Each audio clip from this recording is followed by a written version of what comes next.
Assalamualaikum warahmatullahi wabarakatuh. Pada pelajaran pendidikan agama Islam hari ini kita akan belajar tentang Toharoh.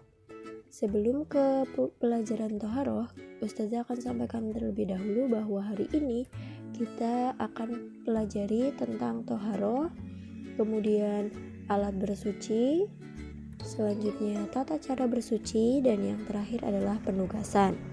Baik, langsung saja kita mulai dari yang pertama, yaitu Toharoh. Toharoh itu artinya adalah bersuci. Toharoh yaitu membersihkan badan dari segala kotoran dan najis. Tahu ya, toharoh artinya membersihkan badan dari kotoran. Nah, toharoh sendiri itu juga tidak hanya tentang membersihkan badan, tetapi juga membersihkan kotoran yang terdapat pada pakaian kita atau tempat ibadah kita. Namanya toharoh, membersihkan atau bersuci. Nah, bersuci sendiri itu terbagi menjadi dua. Yang pertama adalah bersuci dari hadas, dan yang kedua adalah bersuci dari najis.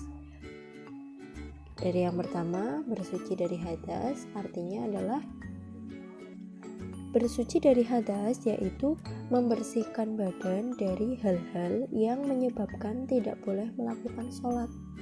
Apa saja hadas itu?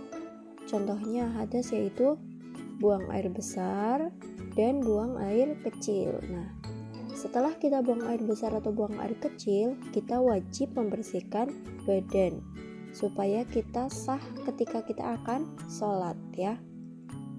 Kemudian yang kedua adalah bersuci dari najis.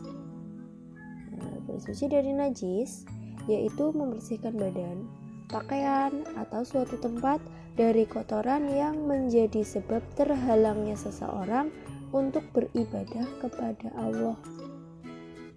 Apa saja najis itu?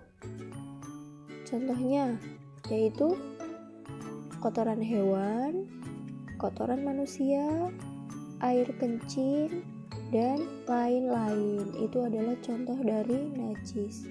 Apabila kita terkena najis, kita juga wajib membersihkan ya, supaya sah juga ketika sholat. Itu adalah toharoh. Kemudian yang kedua adalah alat bersuci. Alat bersuci. Alat yang paling baik untuk bersuci tentu saja adalah air yang bersih dan suci. Apa saja contoh air yang bersih? Yang pertama adalah air sumur, air hujan, air laut, air es, air mata air, air embun, dan air sungai yang mengalir. Itu adalah contoh air yang bersih. Kita bisa membersihkan diri atau bersuci menggunakan air-air tersebut. Nah, ada juga air yang tidak bisa kita gunakan untuk bersuci. Contohnya adalah air teh, air sirup, air kelapa, air susu. Itu tidak bisa kita gunakan untuk bersuci. Namun, jika tidak ada air bersih atau tidak ada air suci, bersuci juga dapat menggunakan debu atau tanah yang suci, batu, daun, kayu, dan tisu, yaitu jika tidak ada air. Jika sudah ada air, maka kita wajib membersihkan kembali menggunakan air. Selanjutnya, tata cara bersuci. Jika pakaianmu terkena kotoran, maka bersihkan dengan air yang bersih. Caranya adalah seperti cuci tangan seperti biasa ya. Hilangkan bentuk kotoran yang menempel, basuh dengan air yang bersih, bersihkan dengan sabun, dan bilas dengan air sampai bersih. Mudah ya. Selanjutnya,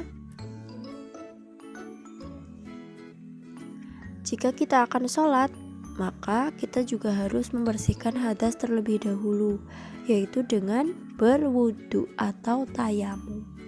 Kalau berwudu itu menggunakan air, sedangkan tayamum menggunakan debu. Nah, yuk kita simak lagi.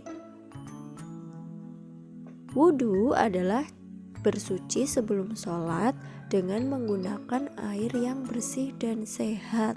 Nah, tentu kalian setiap hari sudah melakukan wudu ya, karena setiap kali akan sholat kita wajib berwudu, tentu saja menggunakan air yang bersih. Dan yang kedua, tayamum. Baru dengar atau sudah pernah dengar?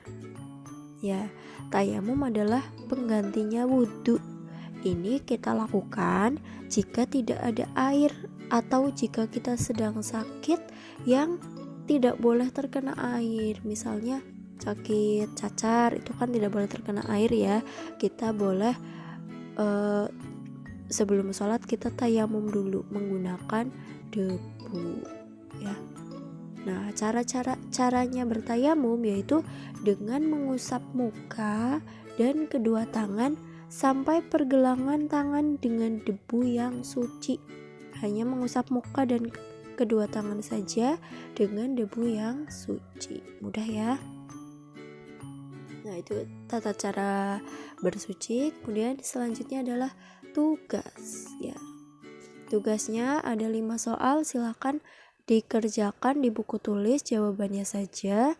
Kemudian seperti biasa dikumpulkan ke ustazah melalui WA. Baik, cukup sekian materi Toharoh kita hari ini. Mudah-mudahan bermanfaat. Dari ustazah pamit terlebih dahulu. Wassalamualaikum warahmatullahi wabarakatuh.